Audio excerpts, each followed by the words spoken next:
प्यारे दोस्तों, अस्सलामु अलैकुम। आज जो वाकया मैं आपके सामने लेकर आया हूँ, उसे सुनकर आपकी रूह कांप उठेगी और बेख्तियार आप अस्तगफिरुल्लाह कहने पर मजबूर हो जाएंगे। दोस्तों, ये पुराने वक्तों की बात है जब तुर्की के शहर इज़मीर में आयशा नाम की एक औरत रहती थी। आयशा का ताल्लुक एक गरीब घराने से था। उसका शौहर एक मामूली बर्तन साज था जो मिट्टी के बर्तन बनाता और उन पर खूबसूरत नक्काशी करके उन्हें फरोख्त करता था। आयशा अपने शौहर का हाथ बंटाती थी। दोनों मियाँ बीवी के दरमियान एक मिसाली मोहब्बत थी और वे अपने घर में बहुत खुश और मुतमिन थे। उनकी जिंदगी अच्छे अंदाज में गुजर रही थी और वे अपने काम में मसरूफ रहते थे। इसी तरह जब उनकी शादी को 2 बरस हो गए तो आयशा उम्मीद से हो गई। दोनों मियाँ बीवी बेहद खुश थे क्योंकि उन्हें इस लम्हे का बरसों से इंतजार था। अल्लाह ताला ने उनके सब्र का इम्तिहान लिया और उन्हें औलाद के लिए काफ़ी इंतज़ार करना पड़ा। लेकिन अब जब उनकी ये ख्वाहिश पूरी हो गई थी तो दोनों की खुशी का ठिकाना नहीं था। ख़ास तौर पर आयशा का शौहर बहुत मसरूर था। वो आयशा का इतना ख्याल रखता कि उसे ज़मीन पर कदम तक न रखने देता। आयशा भी इन दिनों बहुत खुश थी और अपने शौहर की मोहब्बत पर निसार जाती थी। उसका शौहर दुकान के साथ साथ घर के भी तमाम काम करता और आयशा को किसी चीज़ की फिक्र नहीं करने देता। लेकिन अचानक कुदरत ने एक सख्त इम्तिहान ले लिया। जब आयशा का हमल 6 माह का था तो एक हादसे में उसका शौहर इस दुनिया से रुखसत हो गया। आयशा जैसे नियम दीवानी हो गई थी। उसे यकीन ही नहीं आ रहा था कि उसका शौहर उसे यूं अचानक छोड़कर चला जाएगा। अभी तो उन्होंने बहुत सारे ख्वाबात देखे थे, अभी तो उन्होंने एक लंबी जिंदगी साथ बितानी थी, मगर किस्मत के ऐसे वार से आयशा की रूह तक छलनी हो गई। कई महीनों तक आयशा इस गम से संभल ही नहीं पाई। अब उसे अपने बच्चे के आने की भी खुशी नहीं रही। लेकिन जब 3 महीने बाद उसने एक सेहतमंद बेटे को जन्म दिया तो उसे गोद में थामकर शिद्दत से रोने लगी। उसे अपना शौहर याद आने लगा जो उसे भरी जवानी में अकेला छोड़ गया था। आयशा के आंसू थम ही नहीं रहे थे, लेकिन फिर भी उसने सब्र किया और इस अल्लाह की नेमत पर उसका शुक्र अदा किया। आयशा ने बड़ी मोहब्बत से अपने बेटे का नाम इब्राहिम रखा क्योंकि उसके शौहर ने पहले ही तय कर लिया था कि अगर बेटा हुआ तो उसका नाम इब्राहिम रखा जाएगा। आयशा ने अपने मरहूम शौहर की ख्वाहिश का एहतराम करते हुए वही नाम रखा। अब इब्राहिम ही आयशा की जिंदगी का मकसद बन गया। उसने अपने शौहर की दुकान संभाल ली और खुद ही बर्तन बनाने और उन पर नक्काशी करने लगी। अब आयशा को एहसास हो गया था कि उसे अपने बेटे की परवरिश अकेले ही करनी है। यही वजह थी कि आयशा ने अपनी जवानी को नज़रअंदाज किया और दूसरी शादी का ख्याल दिल से निकाल दिया। उसने अपने बेटे की परवरिश के लिए दिन रात मेहनत करनी शुरू कर दी। इब्राहिम अपनी माँ की मदद करने लगा। वो अपनी माँ के साथ जितना मुमकिन होता हाथ बटाता। आयशा को इस बात का यकीन होने लगा कि उसका बुढ़ापा अच्छे से गुजरेगा। वो अपने बेटे को काम सिखाने लगी और साथ ही स्कूल में भी दाखिला दिला दिया। मगर इब्राहिम की दिलचस्पी पढ़ाई में कम थी। वो मुश्किल से पास होता था। आयशा चाहती थी कि इब्राहिम अफसर बने, मगर जब उसने देखा कि उसका झुकाव पढ़ाई की तरफ नहीं है तो उसने अपनी ख्वाहिश को दिल में दबा लिया। अब उसने उसे पूरी तवज्जो से काम सिखाने का फैसला किया। अब इब्राहिम जवानी की दहलीज पर कदम रख चुका था। उसकी दोस्ती यारी अब मोहल्ले के कई लड़कों से हो गई थी। दुकान पर भी मोहल्ले के लड़के आकर अक्सर उसके पास बैठते रहते थे और वह ऊंची ऊंची हंसी लगाते और न जाने कौन कौन सी बातें करते रहते। आयशा को वह लड़के पसंद नहीं थे। वह अक्सर इब्राहिम को टोका करती और मना करती, इब्राहिम तुम इन लड़कों को दुकान पर मत आने दिया करो और उनसे फासला रखकर मिला करो। मुझे वह लड़के पसंद नहीं हैं, उनकी सोहबत अच्छी नहीं है।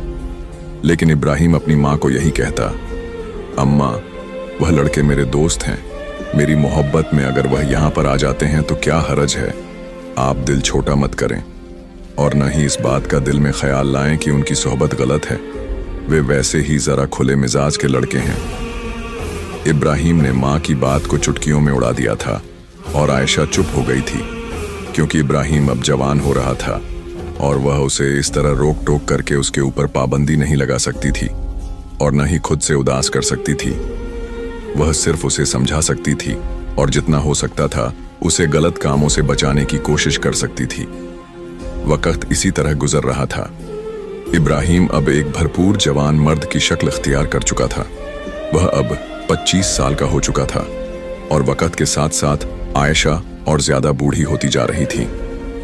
आयशा की कमजोर हड्डियों में अब न तो इतना दम रहा था और न ही अब उससे इतना काम होता था। वह दुकान पर भी बस कुछ देर के लिए ही आती थी। दुकान पर ज्यादातर इब्राहिम ही रहता था।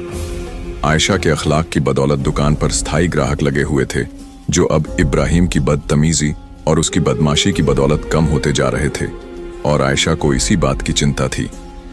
वह जितनी देर दुकान पर आती, दुकान के सिस्टम को संभालती, ग्राहकों को संतुष्ट करने की कोशिश करती, लेकिन इब्राहिम के अंदर अब दौलत की चाहत बढ़ गई थी और वह ज्यादा पैसे कमाने के चक्कर में नक्स माल तैयार करने लगा था।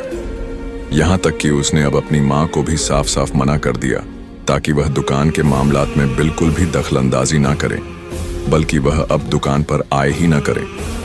इब्राहिम के मुंह से यह सुनकर आयशा जैसे सकते के आलम में मुब्तला हो गई थी और कहने लगी, तुम मुझे दुकान पर आने से क्यों रोक रहे हो?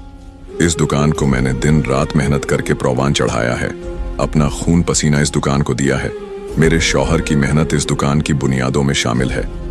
तुम मुझे वहां आने पर नहीं रोक सकते। लेकिन आयशा की बात सुनकर इब्राहिम कहने लगा, अम्मा, दुकान पर या तो आप जाएंगी या फिर मैं जाऊंगा, वरना मैं इस दुकान को आग लगा दूंगा। इब्राहिम का यह अंदाज देखकर आयशा का दिल जैसे बैठ सा गया था और वह बेयकीनी भरी नजरों से इब्राहिम की तरफ देखती रही। उसे जैसे इस बात का यकीन नहीं आ रहा था कि इब्राहिम ने उससे इस तरह की बात की है। आयशा दुकान से बाहर निकल आई और धीरे धीरे कदम उठाते हुए घर की तरफ बढ़ते हुए आंसू उसकी आंखों से बहते चले जा रहे थे। वह बार बार यही सोच रही थी कि आखिर इससे कहां पर गलती हुई, आखिर उसने अपने बेटे की परवरिश में क्या कमी रह गई है कि आज उसका बेटा उसके मुकाबले खड़ा हो गया है और उससे ऐसी बात कर रहा है। आयशा का दिल गमजदा हो गया था और उसके दिल में बार बार अपने बेटे के लिए यही ख्याल आ रहा था, यकीनन उसकी तरबियत में कोई कमी रह गई है। आयशा गमजदा सी घर में लौट आई थी। उसकी तबीयत खराब रहने लगी थी। उस दिन के बाद से उसने इब्राहिम को ज्यादा मुखातिब भी नहीं किया और दुकान पर भी जाना छोड़ दिया। इब्राहिम का जो दिल करता था वह करता। दुकान के मामलात कैसे चल रहे थे, आयशा को इस बारे में कोई इल्म नहीं था। उसने जैसे अपने आप को घर में कैद करके रख लिया था।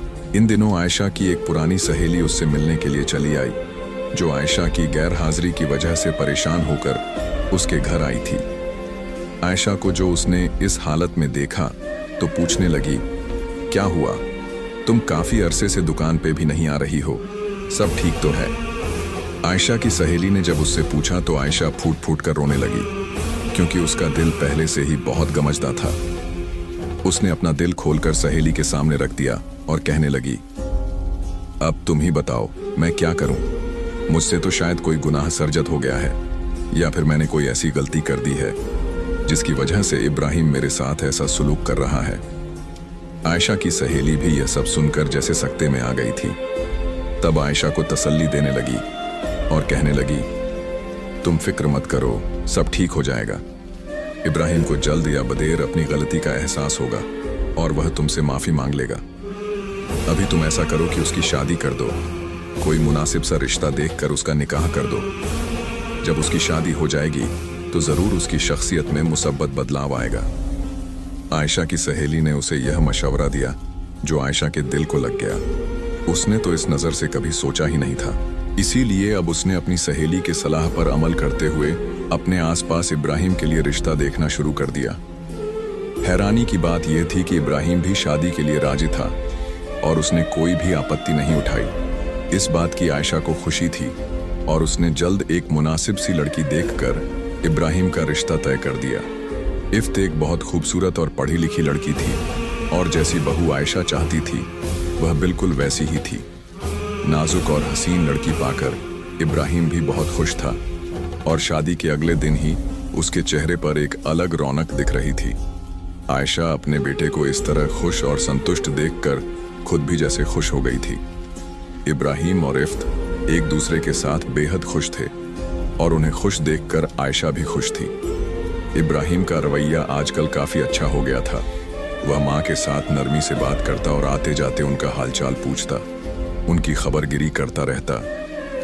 ऐसे में न जाने कब इफ्त की नजरों के अंदाज बदल गए और उसका दिल आयशा की तरफ से बदगुमान होने लगा।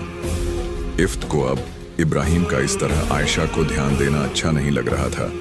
वह सिर्फ इब्राहिम पर अपना हक समझती थी। यही वजह थी कि जब इब्राहिम आयशा से हालचाल पूछता या आयशा के लिए कुछ खाने को लाता तो इफ्त को अच्छा नहीं लगता था। धीरे धीरे इफ्त के दिल में आयशा के लिए नफरत पनपने लगी थी और वह अब किसी भी तरीके से आयशा को नीचा दिखाने का कोई भी मौका हाथ से नहीं जाने दे रही थी।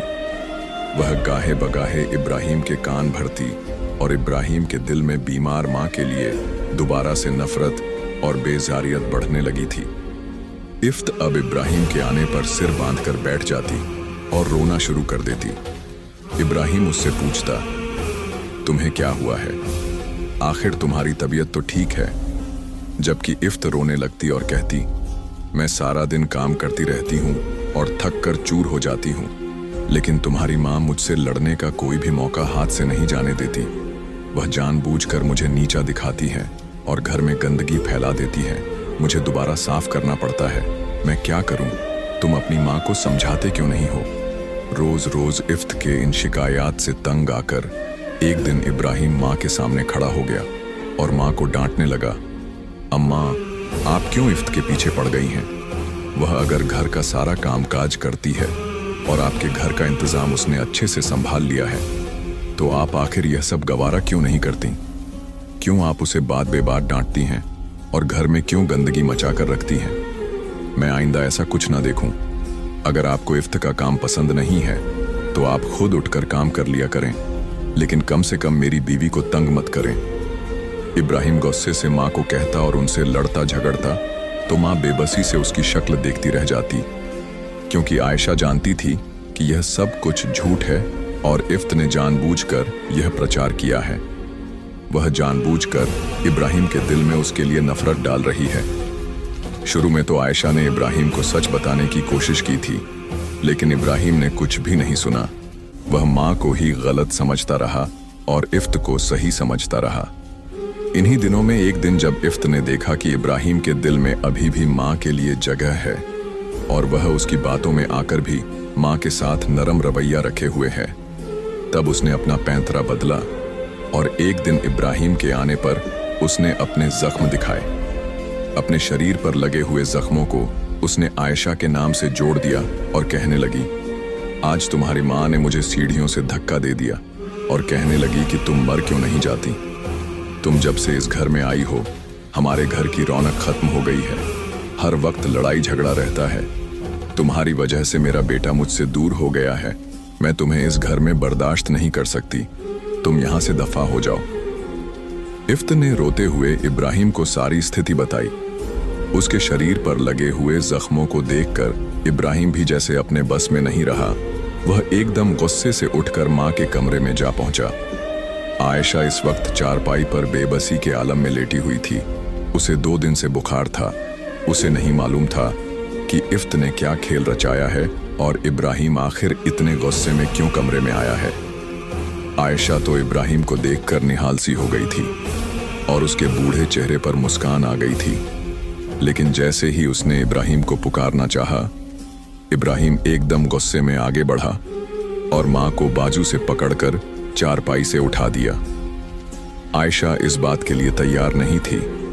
वह एकदम हैरानी से आंखें फाड़े अपने बेटे को देख रही थी, जो उसे गुस्से में खड़ा करके कहने लगा, आखिर आपकी हिम्मत कैसे हुई मेरी बीवी के ऊपर हाथ उठाने की और उसे जान से मारने की कोशिश करने की?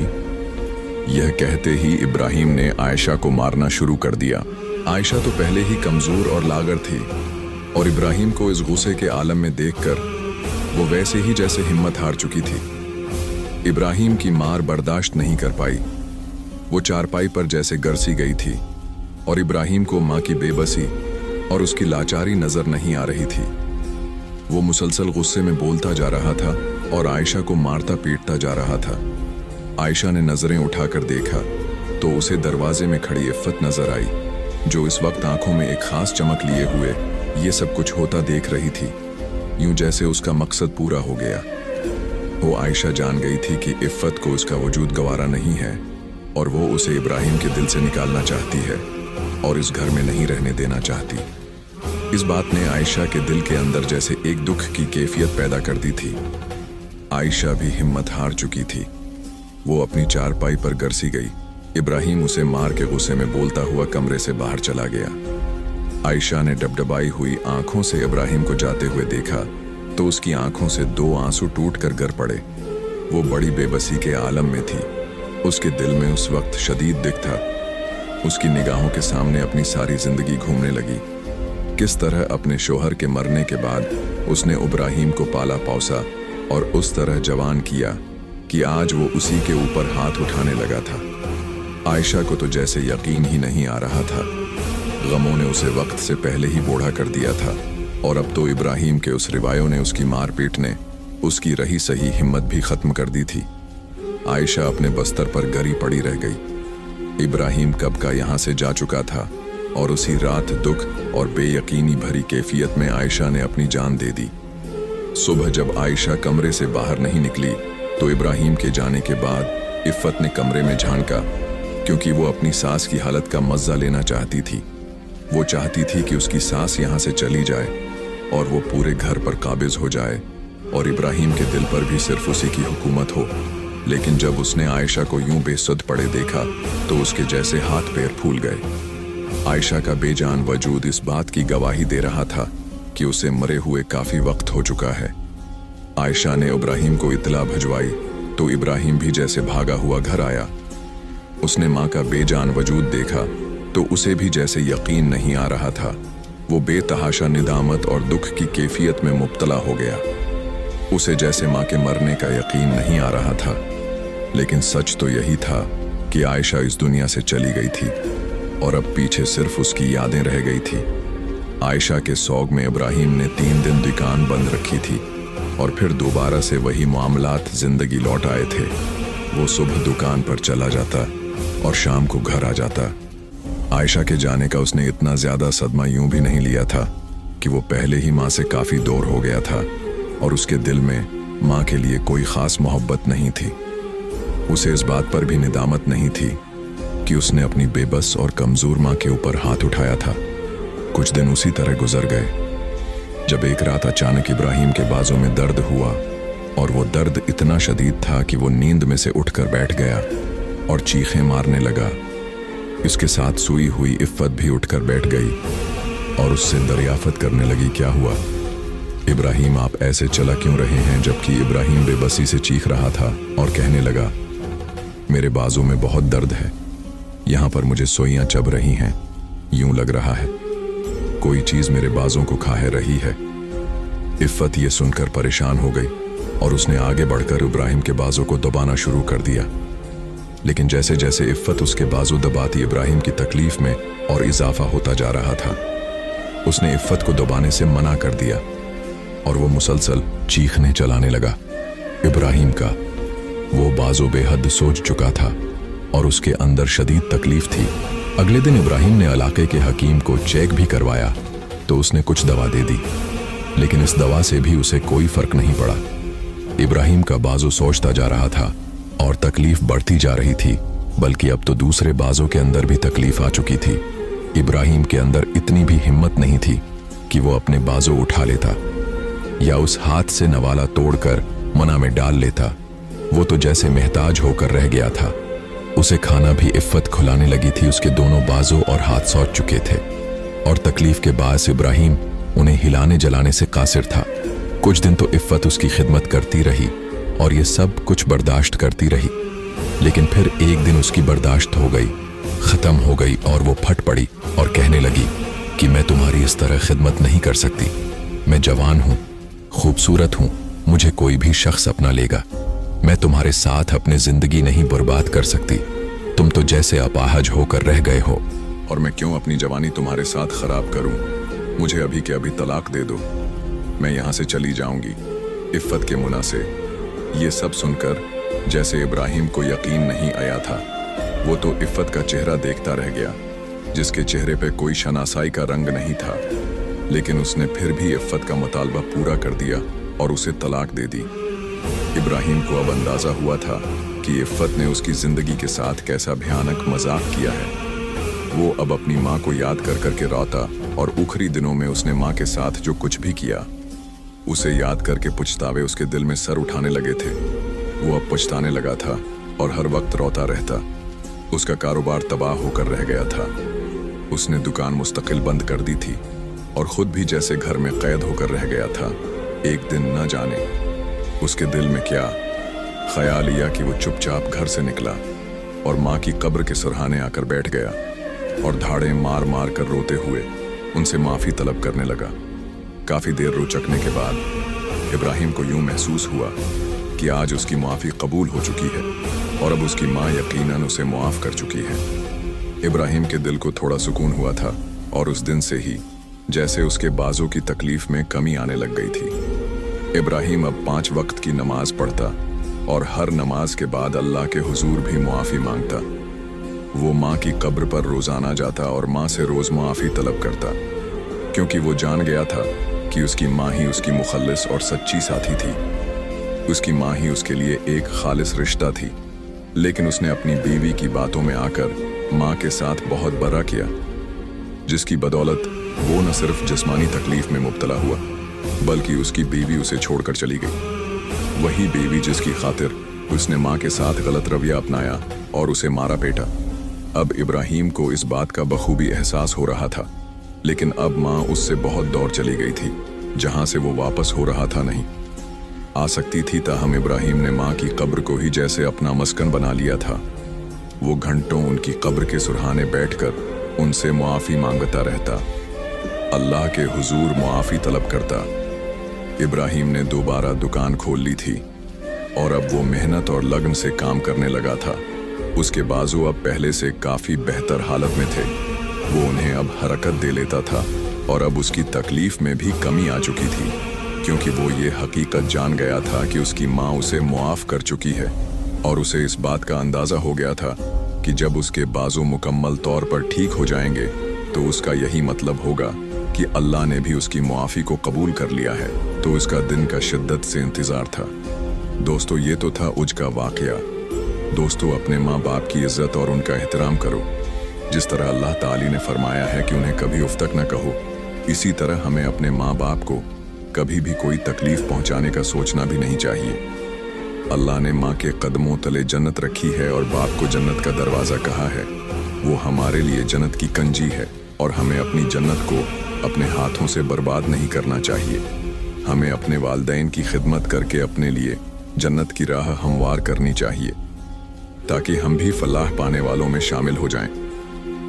प्यारे दोस्तों, अगर आपको हमारा यह वाक़या पसंद आया तो हमारे चैनल इस्लामिक वाइज को सब्सक्राइब करें और हमारी फैमिली का हिस्सा ज़रूर बनें।